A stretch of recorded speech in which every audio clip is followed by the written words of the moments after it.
ప్రముఖ సినీ నటి శ్రీమతి సంగీత గారి ప్రారంభించారు. ఐవీఎఫ్ చికిత్సలో 25% భారీ discount, free doctor consultation, free ultrasound scan. 49 అంటే సంతానం, 49 అంటే సంతోషం.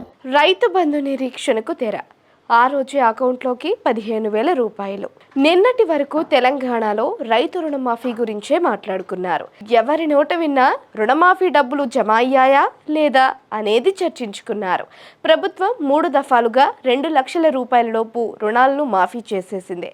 అయితే కొన్ని సాంకేతిక కారణాలు అకౌంట్, పాస్బుక్, ఆధార్ కార్డుల్లోని పేర్లు తప్పు ఉండడం, 2 లక్షల కంటే ఎక్కువ తీసుకున్నవారు అదనపు డబ్బులను బ్యాంకులకు తిరిగి చెల్లించకపోవడంతో వారి అకౌంట్లో రుణమాఫీ నిధులు జమ కాలేదు. అర్హులైన వారి వివరాలను గ్రామాల వారీగా అధికారులు సేకరిస్తున్నారు.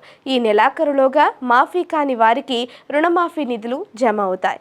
ఇదిలా ఉండగా రైతు భరోసా ఎప్పుడు అమలు చేస్తారనే చర్చ ప్రస్తుతం నడుస్తోంది. రైతు భరోసా వ్యవసాయ పెట్టుబడి సాయం కోసం రాష్ట్రంలోని రైతులకు 1 ఎకరా ఉన్న వారికి సంవత్సరానికి 15,000 రూపాయలు అకౌంట్లో జమ కానున్నాయి. కౌలు రైతులకు కూడా ఈసారి జమ చేయనున్నారు. రైతు భరోసా కింద ఎకరాకు ఏడాదికి 15,000 రూపాయలు అందించేందుకు రాష్ట్ర ప్రభుత్వం కట్టుబడి ఉందని వ్యవసాయ శాఖ మంత్రి స్పష్టం చేశారు. పథకం అమలు కోసం కొత్త మార్గదర్శకాలను సిద్ధం చేసేందుకు ఇటీవల కేబినెట్ సబ్ కమిటీ ఏర్పాటు చేసిన విషయం తెలిసిందే. ప్రస్తుతం రైతులు, నిపుణులు మరియు ఇతర వాటాదారులతో సంప్రదింపులు జరుపుతోంది. వచ్చే నెలాఖరులోపు రైతు భరోసా నిధులను రైతుల ఖాతాల్లో జమ అవనున్నాయి. ఇక గత బీఆర్ఎస్ ప్రభుత్వం ప్రవేశపెట్టిన రైతు బంధు పెట్టుబడి పథకం అనేది నిరుపయోగం అయిందన్నారు. గుట్టలకు, రోడ్లకు కూడా రైతు బంధు నిధులు ఇచ్చారని మండిపడ్డారు.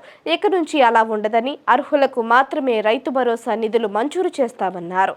వచ్చే నెల చివరి వారంలో రైతు భరోసా నిధులు జమ కానున్నాయి. ఎకరానికి 7,500 రూపాయల చొప్పున ఈ నిధులు రైతుల అకౌంట్లోకి నేరుగా పడనున్నాయి.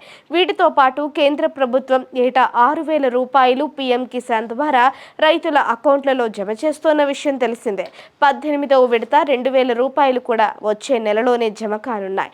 దీంతో రైతులకు డబుల్ ధమాకా లాగా ఒకేసారి 9,500 రూపాయల పెట్టుబడి సాయం కింద అకౌంట్లోకి రానున్నాయి.